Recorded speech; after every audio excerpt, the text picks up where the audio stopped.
बिल्कुल, ये हम लोग को बहुत समझने की ज़रूरत है कि कोई सिर्फ औरत होने से उसके अंदर औरतों के प्रति कोई भावना नहीं आ जाती है।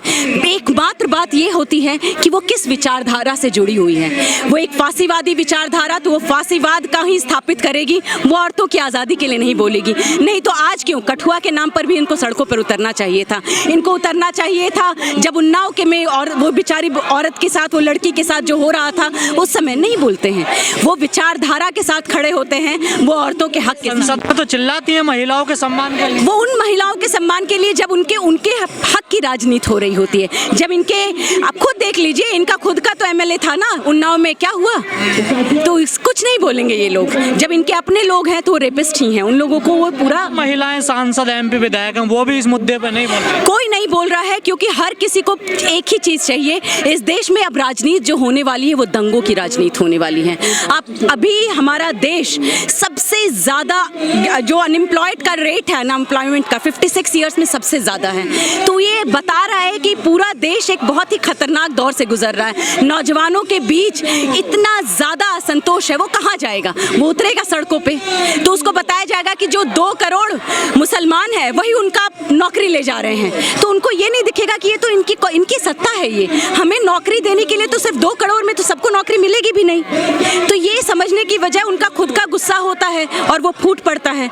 मोदी जी तो महिलाओं के सम्मान की बात करते हैं लाल किले से। तो वही तो उन्हीं के गुजरात में दोपहर में इन 11 कन्विक्टों को रिहा किया गया है। उनसे पूछा जाना चाहिए कौन सा सम्मान है औरतों का, कि उनका पैर छूकर वीएचपी और विश्व हिंदू परिषद उन लोगों को स्वागत कर रहे हैं। ये कौन सा सम्मान है औरतों? कई लोग कह रहे हैं कि गुजरात में चुनाव है, उसको भी ध्यान में रखकर इनको छोड़ा गया। बिल्कुल, गुजरात में चुनाव को देखकर और 2024 के चुनावों को देखकर इनको छोड़ा गया है। ये अभी लंबी इनकी पारी खेल रहे हैं। और सिर्फ उतना ही नहीं, आने वाले हर 10 दिन में या 15 दिन में जब ये नई नई नौकरियों के पलट रहे हैं, जैसे कि अभी आप लोगों ने देखा कि जिस तरह सेना की भर्ती में जो 4 साल वाला आया अग्निपथ, या उसके पहले जो सेना वो उसके रेलवे वाली भर्ती है, सारा कुछ ये लोग बदल रहे हैं। तो वो बदलते हैं तो लोगों का गुस्सा तो निकलेगा ना।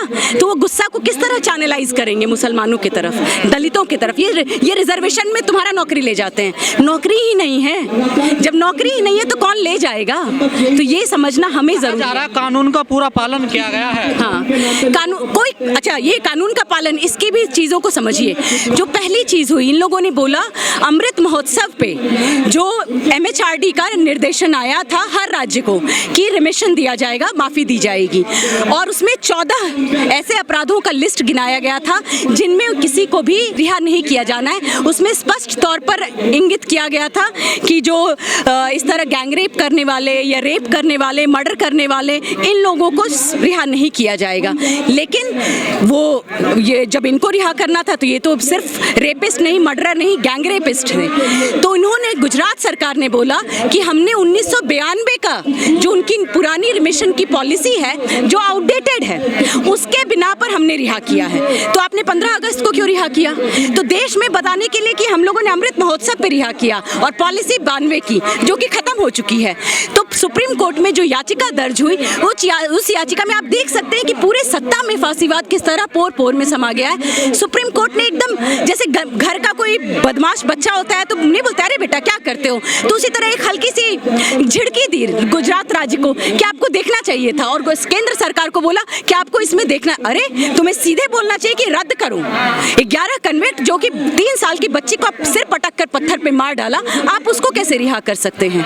तो इस हालत में बिल्कुल ही बीजेपी के नेता कह रहे हैं कि ये ब्राह्मण है और संस्कारी भी है। देखिए, देश में जितने भी ब्राह्मण होंगे ना, और वो अगर उनके अंदर इंसानियत और होगी ही, वो सब इस बात से बहुत दुखी होंगे कि ये ब्राह्मण हो, कोई भी जाति के हो, कोई भी धर्म हो, अगर उसके लोगों के अंदर इंसानियत है, मैं मानती हूँ, और वो इंसान कोई नहीं, अपने बच्चों को अगर इतना ही संस्कार है, क्या वो संस्कार अपने घरों में देंगे अपने बच्चों को? तो कोई नहीं देगा ऐसा संस्कार। रेप बलात्कारियों को भी जाति धर्म संस्कारों में बांटा जाए। यही तो ये देश कर रहा है और ये खतरनाक राजनीति है। बलात्कारी होता है, उसका कोई धर्म नहीं होता, उसने इंसानियत को वो त्याग चुका है, वो एक हैवान है। हैवान को किसी धर्म और जाति से जोड़कर नहीं देखा जाना चाहिए। क्या महिलाओं को विश्वास रहेगा कि न्याय मिल पाएगा? देखिए, महिलाओं को कहा जाता था कि न्यायपालिका पर विश्वास करो, आपको न्याय मिलेगा।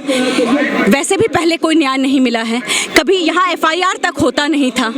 औरतों को जब जाती है वो FIR कराने के लिए, तो सबसे पहले पुलिस वाला वो बोलता है, उसी के चरित्र पर शक करता है।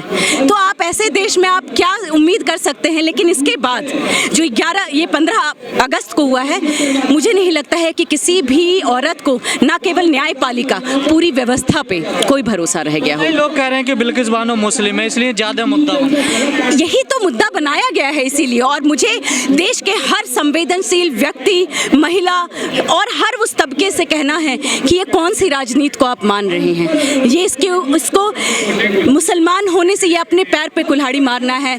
जर्मनी में यही हुआ था, यहूदियों को पहले टारगेट किया गया था और फिर पूरा देश टारगेट हुआ था। ये तो गुजरात का मामला, लेकिन तमाम राज्यों में महिलाएं सुरक्षित नहीं है। अभी झारखंड से मामला आया। हाँ, कहीं पूरे, ये मैं सिर्फ गुजरात की बात नहीं कह रही हूँ, मैं पूरे देश, क्योंकि प्रधानमंत्री तो सिर्फ गुजरात के नहीं है ना, प्रधानमंत्री तो देश के हैं। तो जो देश का प्रधानमंत्री बैठकर चुप्पी साधे हुए है, तो वो तो पूरे देश के बलात्कारियों को संदेश दे रहा है ना। तो हम सिर्फ गुजरात की बात नहीं कर रहे हैं, हम पूरे देश की बात कर रहे हैं। लेकिन महिलाएं, कुछ लोग कह रहे हैं कि करीब 15 साल उन्होंने सजा काट लिए, काफी है नहीं तो उम्र कैद क्या इतने ही साल की होती है? उनका अच्छा था ना चाल चलन जेल में, कौन बताएगा? और आप ये अच्छा था चाल चलन, इसके लिए कौन सी कमेटी बैठी थी? कमेटी, और ये किस, जो रिमिशन की पॉलिसी थी 1992 की, वो तो रद्द हो चुकी थी। और उसमें जो लिस्ट आई है उसमें लिखा हुआ है स्पष्ट तौर पर, ये हम नहीं कह रहे, उन्हीं ने कहा है कि रेपिस्टों को और जो कि गैंग रेप किया उन लोगों को रिहा नहीं किया जाएगा। जब खुद ये बोल रहे हैं तो आप किस चाल चलन की बात कर रहे हैं? किस चाल चलन की बात की जा रही है? यहाँ तो स्पष्ट बोला गया है कि इन लोगों को रिहा नहीं करना है, तो क्यों रिहा किया? चाहे कितना भी चाल चलन हो, 3 साल की बच्ची को मारने वाले लोग, कौन सा यहाँ पे हम संदेश देना चाहते हैं कि इकट्ठे 11 लोगों को, सबके सब 11 का चाल चलन बहुत अच्छा। हम ये सवाल ही नहीं करना चाहिए कि चाल चलन अच्छा था या नहीं था। ये गैंग रेप किया हुआ था इन लोगों ने। लेकिन मैडम, हमारे देश में पहले ही बहुत सारे जनसंहार हुए हैं, चाहे रणवीर सेना का मामला हो बिहार का, चाहे दुलीना कांड हो, चाहे मिर्चपुर कांड हो, उन पर लोग इकट्ठे क्यों नहीं हुए? जो दलित मामले हैं बहुत सारे। ये आप कैसे कह सकते हैं कि उन पर इकट्ठे नहीं हुए? मुझे जहाँ तक याद है उन पर भी हर जगह प्रतिरोध हुआ और हर जगह आप अखबारों में पढ़िए, देखकर न्याय मांगा जाता है देश में। नहीं मांगा जाता। आप जो मांगते हैं उनसे पूछिए, हम नहीं मानते हैं न्याय। सिर्फ अगर एक इंसान के साथ अन्याय होता है तो उसके इंसानी हक, उसके नेचुरल जस्टिस के साथ खड़ा होना चाहिए। वो किस धर्म, जाति, भाषा से होता है वो ना हमारा सवाल होना चाहिए, ना हमें उस बात पे बंटना चाहिए। ये व्यवस्था तो यही चाहती है कि हम इन चीजों पर बंट जाएं। कई बार देखने को ऐसा मिलता है, क्या मिलता है कि अगर जाति जिसकी है सर्वोपरि है तो उसके लिए लोग आते हैं सड़कों पर, नहीं आते। मेघवाल के मामले में देख लीजिए मैडम, इंद्र मेघवाल के बारे में भी तो लोग सड़कों पर उतरे हैं और यही तो सवाल है कि इंद्र मेघवाल को उसके बारे में भी तो प्रधानमंत्री ने कुछ नहीं बोला। तो ये तो बांट रहे हैं। ये आप सही बोल रहे हैं भाई, मैं भी तो बोल रही हूँ कि मुसलमान औरत है बिल्किस बानो, तो इसलिए सड़कों पर उतरे औरतें बहुत जिस संख्या में होना चाहिए नहीं है, क्योंकि इनकी राजनीति सफल हो रही है। ये फासीवाद की राजनीति देश में ये लोग सफल कर रहे हैं कि लोगों को बांट रहे हैं और हम बट रहे हैं। सवाल हमें अपने आप से करना चाहिए। महिलाएं फटी जींस को लेकर आंदोलन कर लेती हैं, लेकिन महिला के लिए नहीं आ रही आगे। नहीं, ऐसा कैसे बोलेंगे? मैं महिला हूँ और मैं हूँ सड़क पर।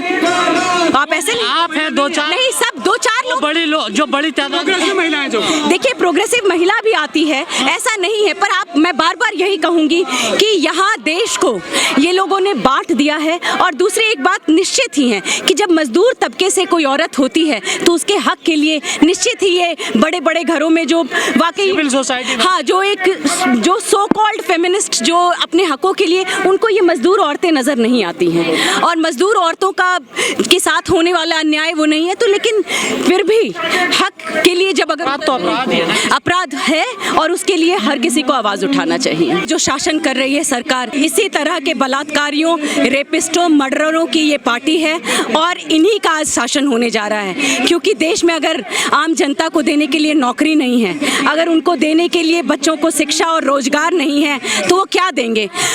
सड़कों पर उतरेंगे तो बलात्कारियों से भय देंगे, दंगों का खौफ देंगे, यही होने ही वाला है। क्या लगता है जो बिल्किस बानी के जो अपराधी थे, जो बलात्कारी थे, उनको छोड़ने के पीछे क्या मंशा है? इनकी छोड़ने के पीछे एकमात्र मंशा है, इन्हें बताना है कि गुजरात के दंगे फिर से दोहराए जाएंगे और वो जो दंगाई हैं उन सबको खुली ये आमंत्रण है कि फिर से आ जाओ, ज्वाइन करो। और इस तरह के जितने भी सड़कों पर घूम रहे लंपट और इस तरह के जितने भी बलात्कारी हैं, उन सबको ये संदेश है कि तुम लोगों के लिए अभी रोजगार है, बीजेपी के पास रोजगार है।